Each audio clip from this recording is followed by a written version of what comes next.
MIT's famed Lincoln laboratories, experimental installations like this one were built and tested in northern Alaska by the Western Electric Company.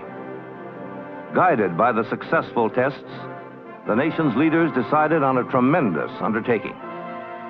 This was to build, with the cooperation of Canada, a radar early warning line north of the Arctic Circle. Starting at the northernmost tip of Alaska, it would stretch 3,000 miles across the continent to Baffin Island, opposite Greenland. Distant Early Warning Line, they named it. Dew Line, it became. At the proposal to create such a line in that distant wilderness, old Arctic hands shook their heads in doubt. But the Dew Line had to be built there. Men had to conquer that unknown frozen wasteland and transform it into a vital outpost of Western civilization. The United States Department of Defense faced a major question. To what organization should our country assign the Dew Line mission? The answer was given by the Secretary of Defense in requesting the Bell system to take on the job under U.S. Air Force supervision. The Bell system, with its integrated planning, development, engineering, manufacturing, and logistic organization, is uniquely qualified to undertake this project, which is so vital to the safety of the country. The contract went to the Western Electric Company, the Bell Systems Manufacturing and Supply Unit. An international headquarters was swiftly organized. A host of special consultants called in to help start work on a dozen fronts. Wherever it would help speed up the project, subcontracts were let. The contract called for the Dew Line to be delivered within 32 months. Impossible, some said. At best, there was no time to lose. Recruiters were dispatched to every part of the country, visited every unit of the Bell system, seeking out the right people for the right jobs. Jack Jennings of Dayton, Ohio, commercial service engineer for the Ohio Bell Telephone Company, signed up for a new job as Dew Line Installation Department Chief. Bob Reed of Madison, South Dakota, lineman for Northwestern Bell, finished a job one day, packed his tools, and headed north. His destination? Somewhere north of the Arctic Circle, somewhere west of Tuktuk. Don Gores of Milwaukee, Wisconsin, installation supervisor for the Western Electric Company, said goodbye to his friends and took off to become a Dew Line section chief. From all over America they came, a cross-section of the technical competence, the scientific imagination, and the management know-how which go into creating reliable telephone service. All told, 1,000 Bell System men and women enlisted to serve in Project 572, code name for the Dew Line undertaking. In the same headquarters building, the U.S. Air Force established a project office. This enabled the Air Force to work closely with the project supervisors and provide prompt decisions to meet the exacting schedules. By now, the critical decisions as to exactly where the Dew Line station should go were nearly finished. Aerial photographs of the proposed site areas were analyzed by skilled photo interpretation men so that tentative site plans could be drawn. Now men had to go north and check the tentative plans on the spot. It was February, the worst possible time of year to go to the Arctic. These were the Dew Line pioneers, the sighting teams. They took off from snow-covered fields in the north with a few all-important tools and instruments and the bare necessities for living. They came down into the isolation of a pinpoint marked on a map. They checked the educated guesses of the photo interpretation men, explored the beach approaches, conducted tests to be sure each site would be well suited for placing the new radar and radio systems being designed for the line, and marked the sites to guide the construction crews. As they completed their missions, site by site, a 3,000-mile-long strip somewhere north of the Arctic Circle began to shed its timeless anonymity to take on an historic identity. Dew line. Close on the heels of the sighting teams came the advanced construction crews. First, an advanced construction party went in by light ski plane. Another ski plane followed with basic materials and supplies, and a small tractor. With that much, they made camp, set up radio communications, and cleared the snow from a frozen inlet to make an ice strip big enough for wheeled planes to land on. The bigger planes brought in a bigger tractor, more men, and supplies. But at some sites, the wind kept piling up the snow so fast that a small tractor was helpless. Then the only way to get a bigger tractor in was to drop it by parachute. The first time they tried, it didn't work.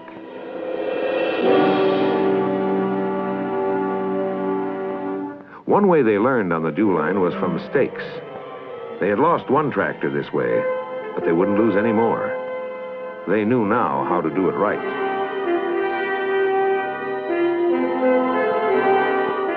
Finally, they had ice strips wide enough and long enough for the biggest cargo planes. The Air Force C-124 Globemasters made aviation history with those ice landings.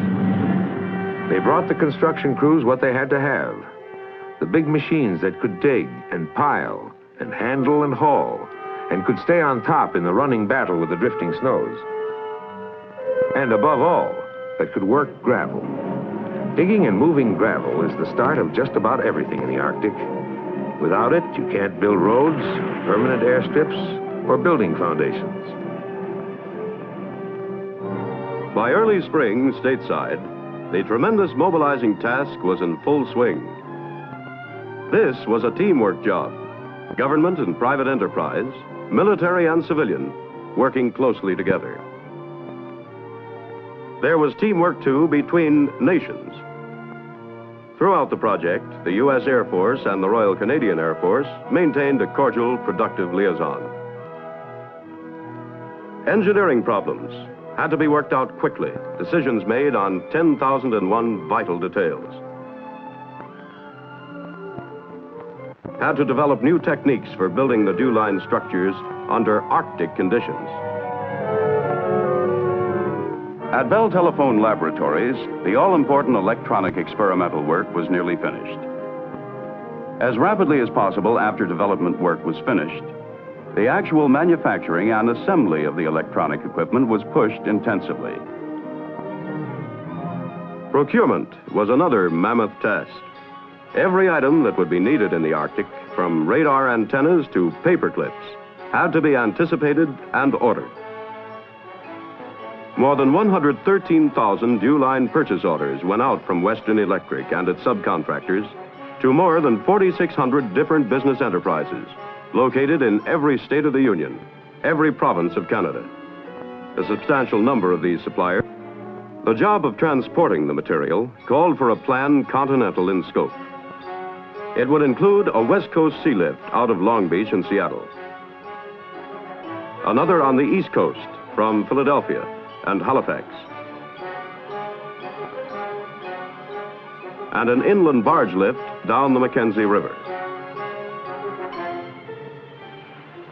Meanwhile, Canadian and American commercial aircraft of all types and sizes were bearing the full burden of supply for the early construction along the line. They flew what by all odds was the greatest commercial airlift in history.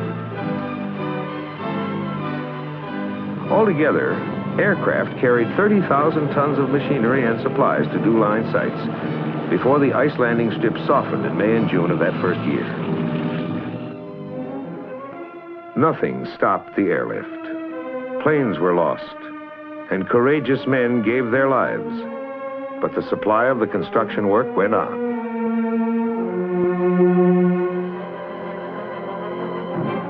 In the camps of the construction contractors, living conditions were primitive, but already the crews were changing the face of that far north country. The Eskimos, too, were recruited, and they did a good job. The crews built roadways, developed water supply sources, laid down building foundations, and made the beaches ready for the sea lifts.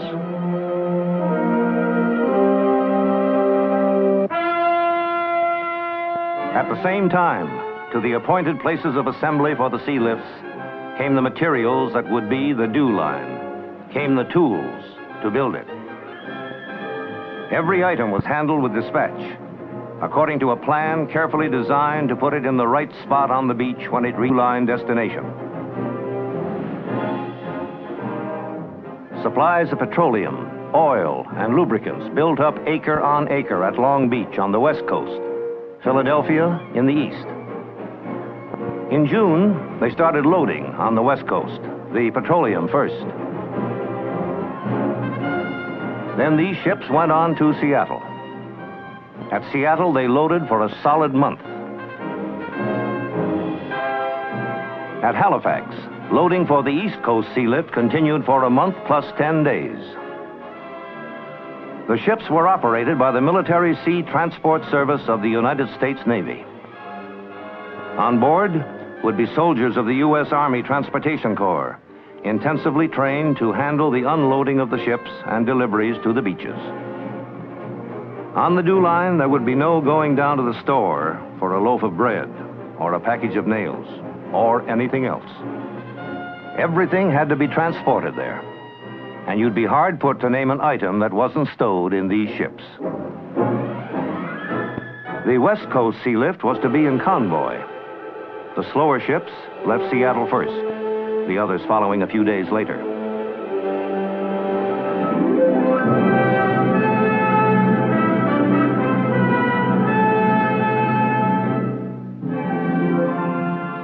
It was a long voyage.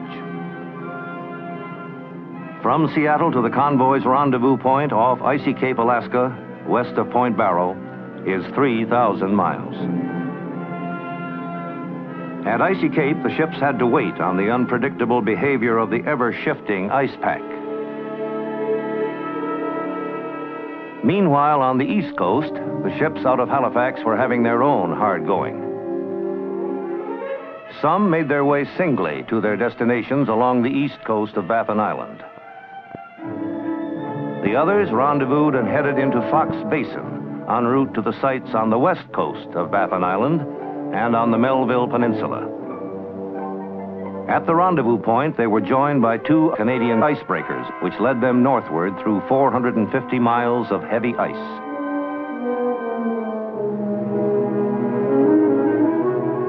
After 8 days of nervous going in the uncharted seas, 8 days of steady grinding with no advance at all on some days, the convoy made it to the Melville Peninsula. From here, an airlift would have to fly everything to other sites not accessible by water. Inland from a staging area at Edmonton, Alberta, material for some of the central sites was shipped by truck and rail to the river town of Waterways, where it was put on barges. The barges proceeded downriver for 300 miles. Then, because of rapids in the river, the entire expedition had to take to the land for a portage. Even the new tugboat acquired for barge operations had to make it along this 25-mile stretch of terra firma.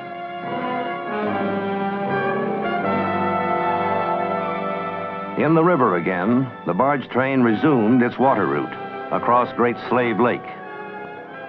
Then it continued northward down the Mackenzie River to the Beaufort Sea, 2,000 miles in all. To the western convoy waiting off Icy Cape, the word came at last that the ice was retreating. But still it was touch and go, with the icebreakers clearing the way.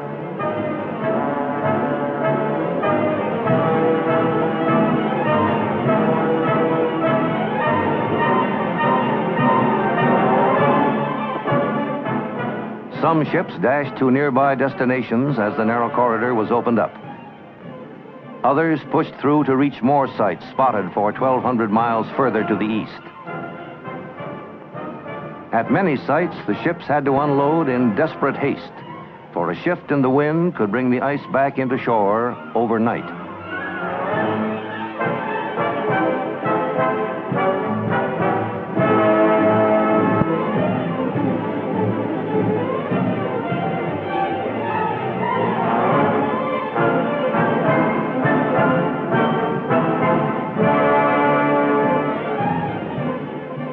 Through late August and into September, the unloading of the ships proceeded along the full length of the line. Every item carefully logged in and stored according to plan. Now to build with the material brought by the ships in a race against the approaching winter. Work was rushed on the permanent living and operating quarters. These were prefabricated structures made up of standard units called modules. In the boulder-strewn terrain of some eastern sites where there were no gravel deposits, the big rock crushers brought in by the sea lift were put to work to supply the great quantities of gravel and sand needed. It was in this area, where the terrain was worst, that the longest roads had to be built. Here, the stations were to be placed on top of cliffs, some as high as 2,500 feet above the sea. Without the roads, module units could not be hauled to their foundations. October. 10 months had gone by. All too soon, the long winter closed in, with its fierce storms, its brief twilights, and long darknesses. Finishing the module interiors called for all the crafts of the building trades. Americans and Canadians were recruited from every corner of the two countries for these skilled tasks.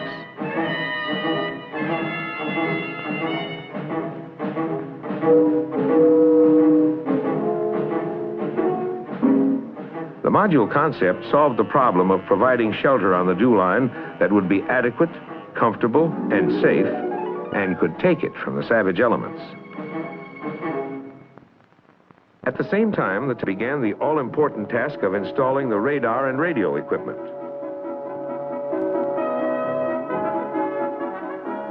The wiring of these systems was extremely complex, but experience and careful training paid off. They were ready now to install the radar control consoles, being flown up by the Air Force from a Western Electric plant in North Carolina. But some sites had no landing strips for the big cargo planes. To these, a helicopter had to shuttle in the 1.5-ton crates containing the consoles.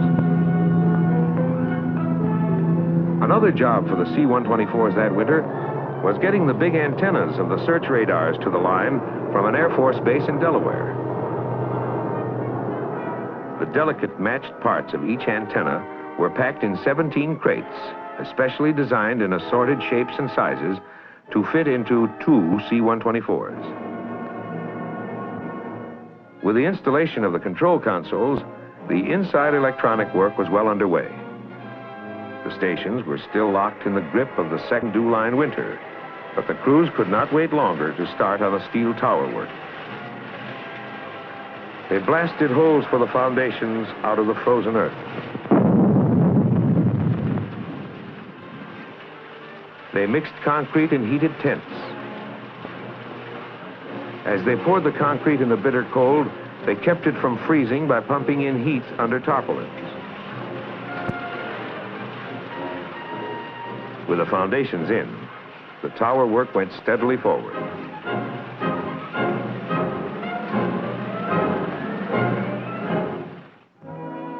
June of the second year. 18 months gone, 14 to go. Summer in the Arctic brings a bloom of wildflowers, and temperature sometimes as high as 60 degrees. More often the temperature stayed near freezing, but the wind subsided much of the time. Then it was good weather for erecting the search radar antennas. These precision mechanisms would be damaged if a sudden windstorm came up, so once started, the job had to be finished as fast as possible. The crews worked around the clock until the entire assembly was in place and its protective covering erected. In that second summer, a new sea lift came and went. Another transportation epic, but already an old story on the DEW line. Ranking officers of the Air Force on their inspection tour late that summer had good reason to be satisfied with the progress they found. Both Air Force and Bell System officials kept in frequent first-hand touch with work on the line. As summer gave way to fall, the crews pushed intensively to finish installing the antennas in the aircraft alarm towers and the various permanent radio systems.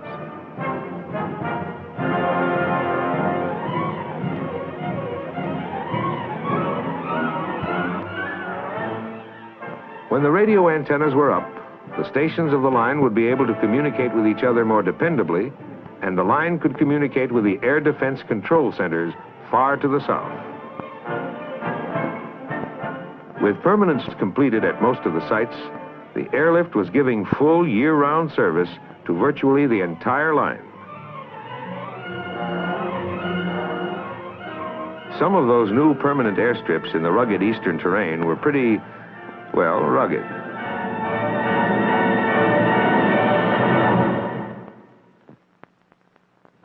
December, and the second DEW line Christmas. By now, many of the sites were fully built. Project 572 was proceeding on schedule.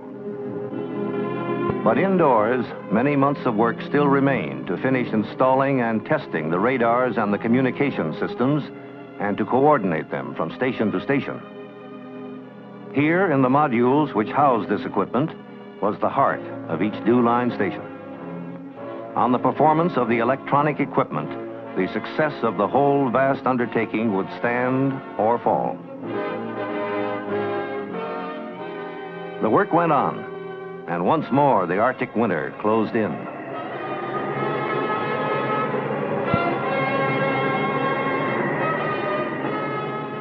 Often the expression snowed in had a completely literal meaning. But nature in the Arctic no longer seemed so savage, for life on the DEW line had become pretty civilized. Your quarters were a pleasant room which had quite a few of the comforts of home. Your shift was one of 3 that kept the radar and communication systems continually manned. You worked through the morning and broke for a good lunch. Then, back to work. On off time, there were various sports to help you keep fit. Spring baseball practice started early. While you were working up an appetite, the chef would be doing something about it. After dinner, it was each man to his own pleasure. It might be music. Perhaps you preferred a rousing game of table tennis, no quarter given. You could curl up with a good book. Or there was that other fine intellectual pastime called poker. No quarter given here either. But always and mainly there was the work, the continuous testing, the precise calibrating of the electronic equipment so radically new in many respects. Through that third winter and spring, more than 1 million tests were made to check out the detection and tracking capabilities of the radars.